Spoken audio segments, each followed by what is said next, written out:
교수님 방금 말씀하신 것, 그리고 앞서서 말과 글을 구분하시면서 이제 제 마음에 생겨났던 다른 질문이 겹쳐지는 지점인 것 같은데요. 그러니까 한국 안에서 지금은 마치 한자가 탈색되어 버린 것 같지만 여전히 사실 뭐 저희가 쓰는 지금 제가 내뱉는 말들 중에도 60, 70% 이상은 다 한자어일 것 같고 많게 보면 뭐 80% 이상일 거고요. 이렇게 봤을 때 한자어가 저희 안에 있는 만큼 또 이 한자어로 만들어진 단어를 보조하는 조사들도 있고 네. 또 어미들도 있고 그리고 뭐 동사의 변형들도 있고 또 순 우리말 단어들도 있고요. 이렇게 본다면 한자가 한국의 그리고 한반도에 또 동아시아에 전파되었던 그 시기에 분명히 거기에 그걸 전수받았던 사람들 혹은 그걸 새롭게 배우는 사람들도 말 자체가 전혀 없거나 어떤 의사소통을 전혀 못하진 않았을 테니까요. 그러면 그들이 말하자면 이제 한자라는 이제 그 문자 체계를 통해서 자신들의 말을 표현하는 방식들이 생겨났다고 네네. 제가 예전에 선생님 책에서 읽었었는데 네네. 이런 것들을 자국어 표기법이라고 저희가 통칭할 수 있다면 여기에 대해서는 조금 설명을 좀 부탁드릴 수 있어요? 네. 그 문자라고 하는 게 결코 이렇게 쉽게 만들 수 있는 게 아니었고 사실 이 중국 주변에서 중국이 가장 먼저 한자를 만들었어요. 그러고 나서 그 다음 단계가 제가 보기에는 일본 열도가 아닌가. 그래서 대체로 9세기 정도가 되면 한자의 부수나 또는 한자를 흘려 쓴 서체, 우리가 초서라고 부르는 그런 이제 한자를 이용해서 자기들의 언어를 표현하기 시작합니다. 안녕하십니까. K컬처와 한국 철학 5번째 시간입니다. 오늘은 한국 문화의 상징 세계라는 제목으로 말씀드리고자 합니다. 상징이란 무엇일까요? 예를 들어보죠. 우리는 흰 비둘기를 평화의 상징이라고 말합니다. 외교에서 평화를 중시하는 온건파를 비둘기파라고 부릅니다. 그런데 비둘기라는 조류 자체가 평화의 성질을 가진 것은 아닙니다. 비둘기도 싸웁니다. 다만 성경의 노아의 방주 설화에서 올리브 나뭇가지를 물고 나타난 흰 비둘기가 홍수가 끝났다는 것을 알려주거든요. 이 이야기를 토대로 평화라는 추상적인 관념이 비둘기를 매개로 표현된 것입니다. 이처럼 어떤 가치나 관념이 동물, 식물, 자연, 숫자, 기호, 사물 등 구체적인 매개물을 통해 표현되는 것을 상징이라고 합니다. 그리고 그렇게 상징화되는 과정에는 인류 보편적이든 개별 지역의 특수한 것이든 인간의 사유와 문화가 반영됩니다.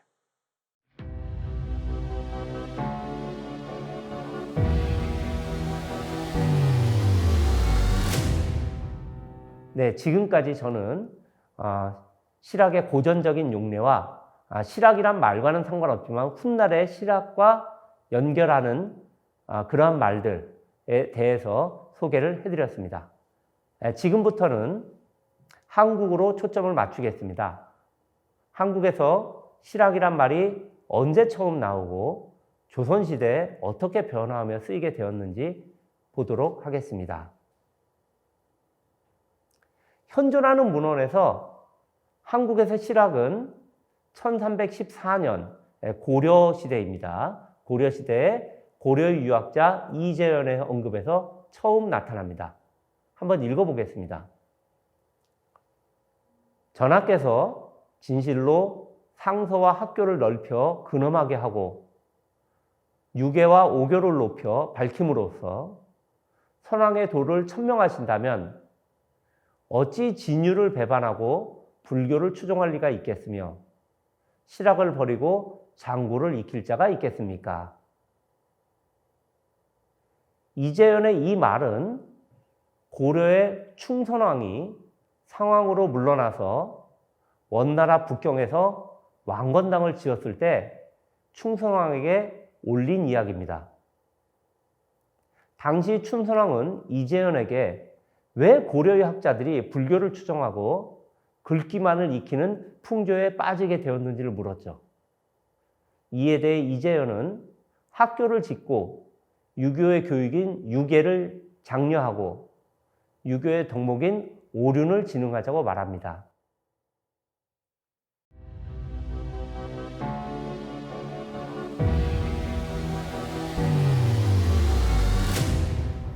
네, 이제 두 번째 주제인데요. 막강한 젠더 권력과 가족 감정의 변증법입니다. 자, 앞에서 논의한 이런 어떤 문제의식에 다가서기 위해 우리는 유교 이념을 통해 확보한 권력의 측면과 가족 감정을 드러내는 불교적 정서가 서로 대비되면서도 긴밀한 상호성을 지니는 관계를 살펴보고자 합니다. 내훈을 반포함으로써 유교 이념에 기반한 권력의 언어에 충실히 복종하였던 소의 왕후는 다른 한편 친불교적 정서 안에서 가족 감정을 드러냅니다. 권력과 감정의 관계를 살펴보기 위해 성종 8년에 있었던 소의 왕후의 불경 베껴쓰기 사건, 그리고 폐비 윤씨의 사사 사건을 들여와 보기로 하겠습니다. 실록에 따르면 소의 왕후가 불경을 베껴쓰고자 한 것은 남편, 즉 덕종의 죽음에 대한 명복을 비는 것에 목적이 있었다라고 전하면서 궁궐 생활에서 시부모인 세조와 정현 왕후를 모시느라 남편에게는 시간을 내지 못하였다는 것, 남편 병환 중일 때 성종을 임신하고 있어서 직접 병간호를 하지 못하였다는 것, 그러다가 결국 남편과 영원히 생이별을 하고 말았다는 것 등의 한을 어떤 방식으로라도 위로받기 위해서라고 이유를 설명합니다. 조선 왕조실록에는 이렇게 전하는데요. 옛부터 부처님의 가르침이 모두 허망하다고 하였으나 역대의 임금은 그것을 태워버릴 수가 없었다. 내 나이 17에 동궁을 모셨는데 그 4년 동안 아침에는 시부모님 2분을 모시고 저물어서야 궁에 돌아오니 하루도 온전하게 남편 곁에 있지 못하였다. 남편이 병이 나서 다른 곳으로 거처를 옮겼는데 내가 곁에서 병간호하고 싶었으나 성종을 임신하고 있었으므로 동쪽과 서쪽으로 서로 떨어져 거처하다가 이제 영원한 이별이 되고 말았으니 이 슬픔을 어이 다 말할 수 있으랴. 하늘과 땅도 반드시 내 심정을 알 것이다.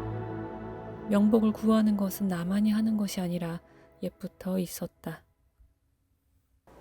성종실록의 이 대목에서 소의 왕후는 친불교적인 자신의 행위가 조선이 지향하는 성리학적 이념에 어긋난 것이거나 왕비로서 하지 말아야 할 것이라고는 생각하지 않습니다. 그리고 요절한 남편에 대한 회한을 풀고자 하는 이 같은 소의 왕후의 감정적 호소를 아들인 성종은 물론 건국 이념을 내세워 한 나라의 왕후가 불경을 쓰는 것에 대해 강력히 반대하는 대신들 역시도 쉽게 무시하지는 못합니다. 안녕하세요. 성균관대학교 K학술 확산센터 책임연구원 김은영입니다. 저는 오늘 여러분들께 앞으로 진행될 강의를 소개해드리고자 나왔습니다.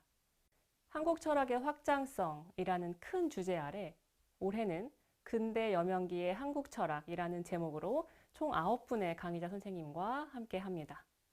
우리 강좌는 특히 한국 학생들 뿐만 아니라 중국어권 학생들을 위한 강의로도 기획되었는데요.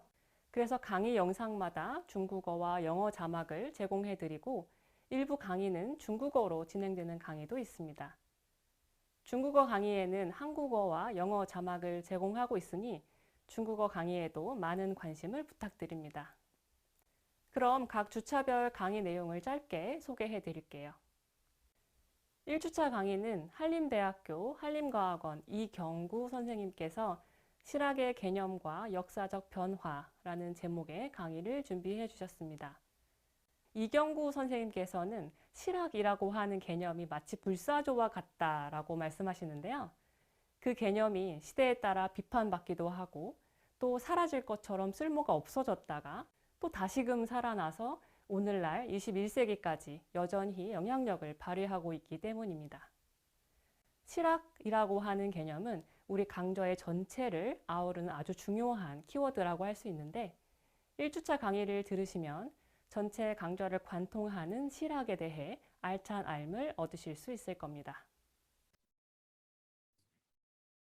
大家好，我是北京第二外国语学院亚洲学院教师陈冰冰，很高兴能够跟大家一起来学习今天的课程。今天我们要学习的主题是朝鲜后期的史学与中国。课程的内容主要分为3个部分：一、18世纪清代与朝鲜的外交关系；二、18世纪朝鲜的燕行；三、朝鲜燕行文人与中国文人的交流。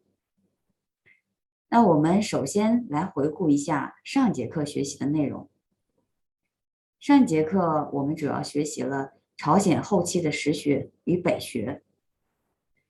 史学是儒家文化的传统精神，它强调的是一种实用之学。实学的概念在中国历史悠久，早在孟子中就论述了仁义礼智信的实。书中是这样写的：仁之实，事亲是也；义之实，从兄是也；智之实，知思二者，弗去是也。他的意思呢，就是说仁的实质就是侍奉父母，义的实质呢就是要顺从兄长，而智的实质就是明白这二者的道理并坚持下去。